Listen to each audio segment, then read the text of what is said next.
ಹೀಗೆ ಹರಿದು ಹಂಚಿ ಹೋಗಿರ್ತಕ್ಕಂಥ ಕನ್ನಡ ನಾಡುಗಳು 1956ರಲ್ಲಿ ಫಜಲ್ ಅಲಿ ರಿಪೋರ್ಟಿನ ಅನ್ವಯ ಅವತ್ತಿನ ಪ್ರಧಾನಮಂತ್ರಿಗಳಾಗಿರ್ತಕ್ಕಂಥ ನಮ್ಮ ಪಂಡಿತ್ ಜವಾಹರ್ಲಾಲ್ ನೆಹರೂರವರು ಒಪ್ಪಿಕೊಂಡು ಒಂದು ಪ್ರಾಂತೀಯ ಭಾಷೆಗಳನ್ನು ಆಧಾರವಾಗಿಟ್ಟುಕೊಂಡು ರಾಜ್ಯಗಳನ್ನು ಅವರು ಸ್ಥಾಪನೆ ಮಾಡಿದರು.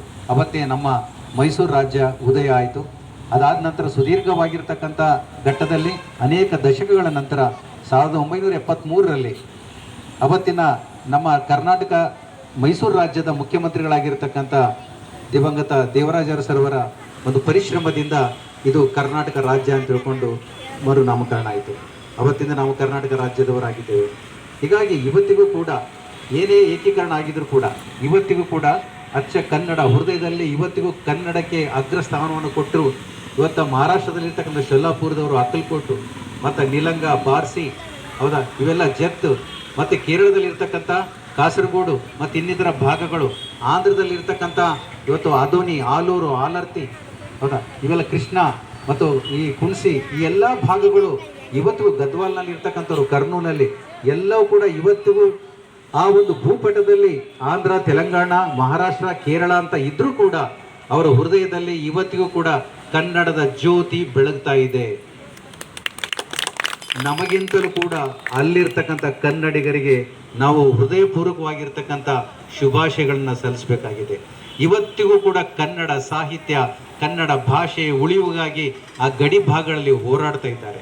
ಕೃಷ್ಣಾದಲ್ಲಿ ಇವತ್ತಿಗೂ ಕೂಡ ಅಲ್ಲಿ ಕನ್ನಡಿಗರು, ಗಡಿನಾಡ ಕನ್ನಡಿಗರು, ಹೊರನಾಡ ಕನ್ನಡಿಗರು ಅಂತ ತಿಳ್ಕೊಂಡು ಅನೇಕ ದಶಕಗಳಿಂದ ಹೋರಾಡ್ತಾ ಇದ್ದಾರೆ.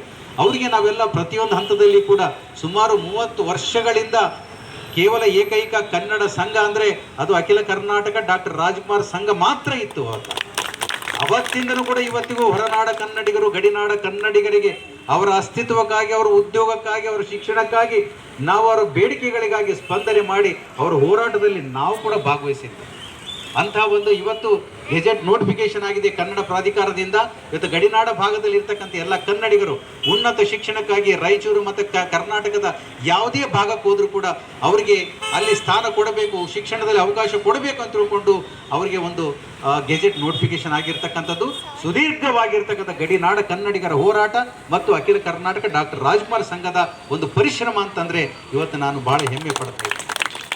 ಇಂಥ ಒಂದು ನಮ್ಮ ಸಂಘಟನೆ ಇವತ್ತಿನ ದಿವಸ ನಾವು ವೈಭವದಿಂದ ಆಚರಣೆ ಮಾಡ್ತಕ್ಕಂಥ ಒಂದು ಸಂದರ್ಭದಲ್ಲಿ ಹಠಾತ್ ತಾನೇ ನಮ್ಮ ಕನ್ನಡದ ಕಣ್ಮಣಿ, ನಮ್ಮ ಕರ್ನಾಟಕದ ರಾಜ ರತ್ನ, ನಮ್ಮ ಡಾಕ್ಟರ್ ರಾಜ್ಕುಮಾರ್ ಅವರ ಕೊನೆಯ ಪುತ್ರ ಇವತ್ತು ನಮ್ಮನ್ನು ಅಗಲಿದ್ದಾರೆ. ಪುನೀತ್ ಅವರು ನಮ್ಮನ್ನು ಅಗಲಿದ್ದಾರೆ. ಅವ್ರಿಗೂ ಕೂಡ ನಾವು ಇವತ್ತು ಆ ದಿವಂಗತರ ಸಾಲಿನಲ್ಲಿ ಇವತ್ತು ಅವ್ರ ಫೋಟೋವನ್ನು ನೋಡಿ ಮನಸ್ಸು ಹಿಂಡ್ತಾ ಇದೆ. ಇವತ್ತು ಬೆಳಗ್ತಕ್ಕಂಥ ಒಂದು ನಕ್ಷತ್ರ ಹಾಗೆ ಉದುರು ಹೋಗ್ಬಿಡ್ತಲ್ಲ, ಅವ್ರ ಮೇಲೆ ಹೋಗ್ಬಿಟ್ರು ನಮ್ಮನ್ನೆಲ್ಲ ಬಿಟ್ಟು. ಯಾಕೆ ಇಷ್ಟು ಬೇಗ ಹೋದ್ರು ಅಂತಕ್ಕಂಥದ್ದು ಇವತ್ತು ಯಕ್ಷ ಪ್ರಶ್ನೆ. ಉತ್ತಮ ಆರೋಗ್ಯ, ಮಾನಸಿಕ, ಇವತ್ತು ವೈದ್ಯರು ಇಲ್ಲೇ ಇದ್ದಾರೆ. ಅವರು ವೈದ್ಯ ಲೋಕಕ್ಕೂ ಕೂಡ ಒಂದು ಪ್ರಶ್ನೆ ಆಗಿದೆ, ಇದು ಸವಾಲಾಗಿದೆ. ಅವ್ರಿಗೂ ಕೂಡ ಉತ್ತರ ಕೊಡೋಕ್ಕಾಗ್ತಾ ಇಲ್ಲ. ಇವತ್ತು ಅವ್ರು ನೋಡ್ಕೊಳ್ತಕ್ಕಂಥ ಡಾಕ್ಟರ್ ರಮಣ್ ಅವರು ಅದನ್ನು ಹೇಳ್ತಾರೆ, ಮಾನಸಿಕ ಸ್ಥಿತಿ ಶಾರೀರಿಕವಾಗಿ ಅತ್ಯಂತ ಗಟ್ಟಿಯಾಗಿರ್ತಕ್ಕಂಥ ಒಬ್ಬ ಹುಡುಗ ಇವತ್ತು ನಮ್ಮಂದರೆ ನಕ್ಕೊಂತಾನೆ ಇವತ್ತು ಹಠಾತ್ತಾಗಿ ಇವತ್ತು ಅದೃಶ್ಯವಾಗ್ತಾರೆ ಅಂತಂದರೆ ಇದು ಏನು ಮಾಡಬೇಕು? ಒಂದು ಕಡೆ ವೈದ್ಯರು ಹೇಳ್ತಾರೆ ಫಿಟ್ನೆಸ್ಗಾಗಿ ನೀವು ಸ್ವಲ್ಪ ವರ್ಕೌಟ್ ಮಾಡಿಕೊಡ್ರಿ ಅಂತಾರೆ, ವ್ಯಾಯಾಮ ಮಾಡಿರಿ ಅಂತಾರೆ, ಏನೆಲ್ಲ ಮಾಡಿರಿ ಅಂತಾರೆ. ಮಾಡಿದರೆ ಈ ಪರಿಸ್ಥಿತಿ, ಮಾಡದೇ ಇದ್ದರೆ ಮತ್ತೊಂದು ಪರಿಸ್ಥಿತಿ. ಯಾವ ರೀತಿಯಾಗಿ ಇವತ್ತು ಆರೋಗ್ಯದ ಸವಾಲುಗಳು ಇವತ್ತಿನ ಪ್ರಸ್ತುತ ಸಮಾಜದಲ್ಲಿ ಹೊಸ ಸವಾಲುಗಳು ಬರ್ತಾ ಇದ್ದಾವೆ. ನಾವು ಕೇಳಲಾರದೆ ಇರ್ತಕ್ಕಂಥ ವೈರಾಣುಗಳು ಇವತ್ತು ನಮ್ಮನ್ನೆಲ್ಲ ಜೀವನ ನುಂಗ್ತಾ ಇದ್ದಾವೆ. ಇವಕ್ಕೆಲ್ಲ ವೈದ್ಯಕೀಯ ಲೋಕ ನಿಜವಾಗಲೂ ಕೂಡ ಅವರ ಪರಿಶ್ರಮ 24 ಗಂಟೆ ಇವತ್ತು ಪ್ಯಾರಾಮೆಡಿಕಲ್ನವರು ಎಲ್ಲರೂ ಕೂಡ ಅವಿರತವಾಗಿ ಒಂದು ಸೈನ್ಯದ ರೂಪದಲ್ಲಿ ಸೈನಿಕರಾಗಿ ಕೆಲಸ ಮಾಡ್ತಾ ಇದ್ದಾರೆ. ಆದರೂ ಕೂಡ ಇವತ್ತು ನಮಗೆ ನಿಲ್ಕದೇ ಇರತಕ್ಕಂಥ ಅನೇಕ ಇವತ್ತು ರೋಗಗಳು ನಮ್ಮನ್ನು ಇವತ್ತು ತುತ್ತಾಗ್ತಾ ಇದ್ದಾವೆ. ಇವೆಲ್ಲವುಗಳನ್ನು ನಡುವೆಯೂ ಕೂಡ ಇವತ್ತು 66ನೇ ಕರ್ನಾಟಕ ರಾಜ್ಯೋತ್ಸವವನ್ನು ಅತ್ಯಂತ ಸರಳ ರೀತಿಯಲ್ಲಿ ನಾವು ಪ್ರತಿ ವರ್ಷ ಮಕ್ಕಳಿಗೆ, ಬಡ ಮಕ್ಕಳಿಗೆ, 106 ಮಕ್ಕಳಿಗೆ ಇವತ್ತು ಪುಸ್ತಕಗಳನ್ನು ಹಂಚ್ತಾ ಇದ್ದೀವಿ, ಸಮವಸ್ತ್ರ ಹಂಚ್ತಾ ಇದ್ದೀವಿ, ಏನೆಲ್ಲ ಮಾಡ್ತಾ ಇದ್ದೀವಿ. ಇವತ್ತು ಎಲ್ಲವೂ ಕೂಡ ಇವತ್ತು ಬಂದ್ ಮಾಡಿದ್ದೀವಿ ನಾವು. ಯಾಕೆಂದರೆ ಹಠಾತ್ ನಿಧನವಾಗಿರ್ತಕ್ಕಂಥ ನಮ್ಮ ಪುನೀತ್ ರಾಜ್ಕುಮಾರ್ ಅವರು ನಿಜವಾಗ್ಲೂ ಕೂಡ ಇವತ್ತು ನಾವು ಆ ಒಂದು ದುಃಖದಿಂದ ಹೊರಗೆ ಬರೋಕ್ಕಾಗ್ತಾ ಇಲ್ಲ. ಆದರೆ ಎಲ್ಲಗಿಂತಲೂ ನಮಗಿಂತಲೂ ಎಲ್ಲರ ಪುನೀತ್ ರಾಜ್ಕುಮಾರ್ಗಿಂತಲೂ ತಾಯಿ ಭುವನೇಶ್ವರ ತಾಯಿಯ ವರ್ಷಕ್ಕೊಂದ್ಸಲ ನಾವು ಅವರನ್ನು ನೆನಪು ಮಾಡಿಕೊಳ್ಳೇಬೇಕಲ್ಲ. ಆ ತಾಯಿಯನ್ನು ಸ್ಮರಣೆ ಮಾಡಿಕೊಳ್ಳದಿದ್ದರೆ ನಮ್ಗೆ ಎಲ್ಲಿ ಈ ನೆಲದಲ್ಲಿ ಈ ಭಾಷೆಯಲ್ಲಿ ಎಲ್ಲಿ ಸ್ಥಾನ ಇದೆ ನಮಗೆ? ಅದಕ್ಕೋಸ್ಕರ ನಾವು ಅತ್ಯಂತ ಸರಳ ರೀತಿಯಿಂದ ಈ ಒಂದು ಕಾರ್ಯಕ್ರಮವನ್ನು ಆಚರಣೆ ಮಾಡ್ತಾ ಇದ್ದೇವೆ. ಇಂಥ ಒಂದು ಶೋಕದ ಸಂದರ್ಭದಲ್ಲಿಯೂ ಕೂಡ ಆ ತಾಯಿ ಭುವನೇಶ್ವರಿಯನ್ನ ವರ್ಷಕ್ಕೊಂದ್ಸಲ ನಾವು ನೆನಪು ಮಾಡಿಕೊಳ್ಳಬೇಕಾಗಿದೆ. ವರ್ಷಕ್ಕೊಂದ್ಸಲ ಅಲ್ಲ, ಪ್ರತಿ ದಿನ ಪ್ರತಿ ಕ್ಷಣವನ್ನು ನಾವು ನೆನಪು ಮಾಡಿಕೊಳ್ಬೇಕು. ನಾವು ಎದ್ದು ಕೂಡಲೇ ನಮ್ಮ ಎತ್ತ ತಾಯಿ ತಂದೆಯನ್ನ ನೆನಪು ಮಾಡಿಕೊಂಡ ಮೇಲೆ, ನಾವು ತಾಯಿ ಭುವನೇಶ್ವರಿ ನೆನಪು ಮಾಡಿಕೊಂಡಾಗ ಮಾತ್ರ ಈ ನೆಲದಲ್ಲಿ ನಾವು ವಾಸ ಮಾಡೋದಕ್ಕೆ ಯೋಗ್ಯ ಅಂತಕ್ಕಂಥದ್ದನ್ನ ಪ್ರತಿನಿತ್ಯ ನಾವು ಎದೆತಟ್ಟಿ ಹೇಳಬೇಕಾಗಿದೆ. ಕೇವಲ ವರ್ಷಕ್ಕೊಂದ್ಸಲ ನಾವು ಆಚರಣೆ ಮಾಡ್ತಕ್ಕಂಥದ್ದು ಅಲ್ಲ, ತೋರಿಕೆಗಾಗಿ ನಾವು ಮಾಡ್ತಕ್ಕಂಥದ್ದು ಅಲ್ಲ. ಧ್ವಜಾರೋಹಣ ಮಾಡೋದ್ರಿಂದ ಇವತ್ತು ಕನ್ನಡ ಮೇಲ್ಮಟ್ಟಕ್ಕೆ ಹೋಗುವುದಿಲ್ಲ.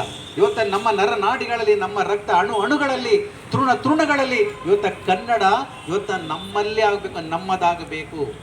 ಇವತ್ತು ಕೇವಲ ಭಾಷೆಗಾಗಿ ನಾವು ಮಾತಾಡ್ತಕ್ಕಂಥದ್ದು ಅಲ್ಲ. ಕನ್ನಡ ಅನ್ನದ ಭಾಷೆ. ಇಲ್ಲಿ ಅನ್ನ ಕೊಡ್ತಾ ಇದೆ ನಮಗೆ, ಹೌದಾ? ಅನ್ನ ಕೊಡ್ತಾ ಇದೆ. ಅನ್ನದ ಭಾಷೆಗೆ ನಾವು ಗೌರವನ ಕೊಡಬೇಕಾಗಿದೆ. ಇಲ್ಲೇ ಇದ್ದೀವಿ ನಾವು. ಮತ್ತೊಂದು ಭಾಷೆಯ ಬಗ್ಗೆ ಅಭಿಮಾನ ತೋರ್ತಕ್ಕಂಥ ಎಲ್ಲ ಭಾಷೆಗಳು ನಮಗೆ ಭಾರತೀಯ ಭಾಷೆಗಳೇ. ಅವೆಲ್ಲಗಳ ಬಗ್ಗೆ ನಮಗೆ ಗೌರವ ಇರಲಿ. ಪಕ್ಕದ ಮನೆ ತಾಯಿಯ ಬಗ್ಗೆ ನಮಗೆ ಅಪಾರವಾದ ಗೌರವ ಇರಲಿ. ಆದರೆ ನಮ್ಮ ತಾಯಿಯ ಬಗ್ಗೆ ಹೃದಯದಲ್ಲಿ ನಾವು ಇಟ್ಟುಕೊಂಡು ಪೂಜೆ ಮಾಡ್ತಕ್ಕಂಥ ಆ ಗೌರವ ಸ್ಥಾನವನ್ನ ಮತ್ತೊಬ್ಬ ತಾಯಿಗೆ ಬಿಟ್ಟು ಕೊಡಲೇಬಾರ್ದಂತಕ್ಕಂಥದ್ದು ಇವತ್ತು ನಾವು ಒಂದು ಪ್ರತಿಜ್ಞೆ ಮಾಡ್ತಕ್ಕಂಥ ದಿನ ಆಗಿದೆ. ಎಂಥ ಭಾಷೆ, ಎಂಥ ಸರಳ ಸುಂದರ ಬೆಣ್ಣೆ ಅಂತ ಭಾಷೆ, ಮಲ್ಲಿಗೆ ಅಂತೆ ಸುವಾಸನೆಯನ್ನು ಬೀರ್ತಕ್ಕಂಥ ಈ ನಮ್ಮ ಕನ್ನಡದ ಕಂಪು